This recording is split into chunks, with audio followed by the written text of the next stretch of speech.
I'm Lee Axt, director of the Johns Hopkins Voice Center. We're part of the Department of Otolaryngology Head and Neck Surgery at Johns Hopkins. Our center has a variety of fellowship-trained laryngologists and specially trained speech-language pathologists to take care of any of your laryngeal needs. These include voice complaints, swallowing difficulties, and airway concerns. Our specialists see patients at a number of campuses, including 2 in Baltimore, 1 in Towson, and 1 in Bethesda. To understand why voices become disordered, it helps to understand how vocal cords normally work to produce voice. So the 2 vocal cords normally meet one another in the middle, and as air from the trachea pushes past the vocal cords, it generates vibration. And that vibration is how vocal cords produce voice.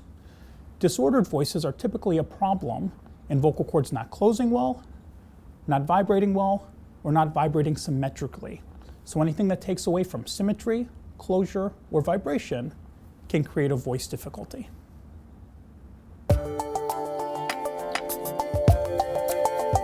Accurate diagnosis leads to good treatment. So the first thing we need to do is make sure we understand why it is the voice is not working as well as the patient would like for the voice to work. That starts with a really thorough history. When did the voice difficulty begin, and what in particular about the voice is not doing what it should do? After that history, we perform physical exam.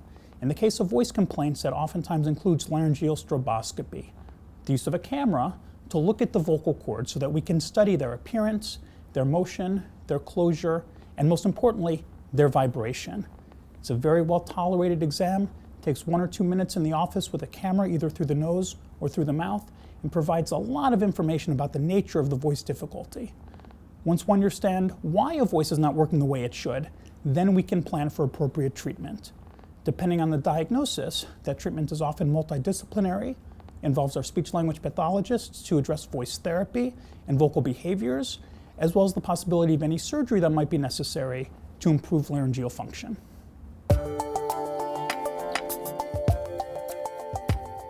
Whenever anybody is having significant occupational, social, personal, or professional voice handicap, there's never a bad time to see a voice specialist, because accurate diagnosis is the only way to lead to good treatment.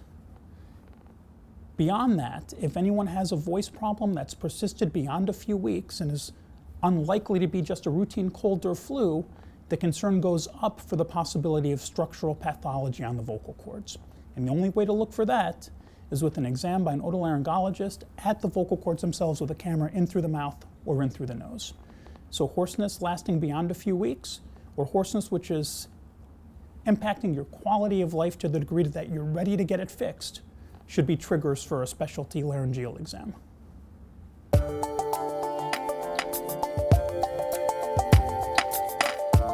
Voice disorders typically fall into categories of things which are involving vocal cord closure or things that are impacting vocal cord vibration. The most common reason vocal cords might not be closing well is vocal cord paralysis. And the way that we address or fix vocal cord paralysis is to help push the vocal cord that's not moving towards the center so that the good side can touch it more strongly. Things that involve vocal cord vibration and negatively impact voice include things like nodules, polyps, or cysts, those growths on the inner edge of a vocal cord that come from the collision of one vocal cord against the other. Depending on the nature and size of the growth, sometimes we remove it surgically, other times we address it with behavioral changes and voice therapy, and oftentimes we'll do the 2 of those things in combination. Sometimes the growths can be larger and are not traumatic, but instead come from tumorous growths.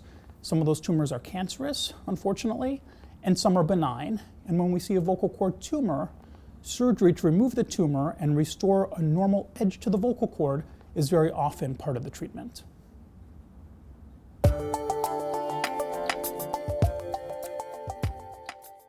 The best way to keep your voice healthy is to listen to your voice and pay attention to what it's telling you.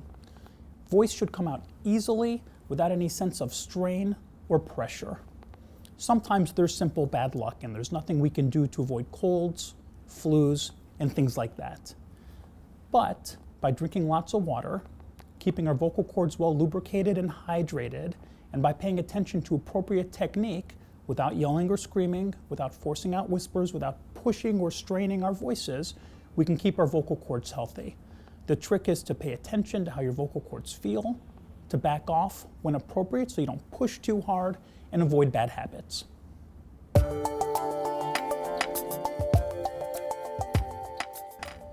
Here at the Johns Hopkins Voice Center, we feel very strongly that voice care should be delivered in multidisciplinary fashion. So sometimes there are structural reasons for vocal cords not to be working well, and sometimes there are behavioral or functional reasons why voice may not be as good as it can be. And it takes that team, a laryngologist focusing on structure in addition to a speech-language pathologist specially trained in voice, optimizing vocal behaviors and techniques to get the best outcomes we can get.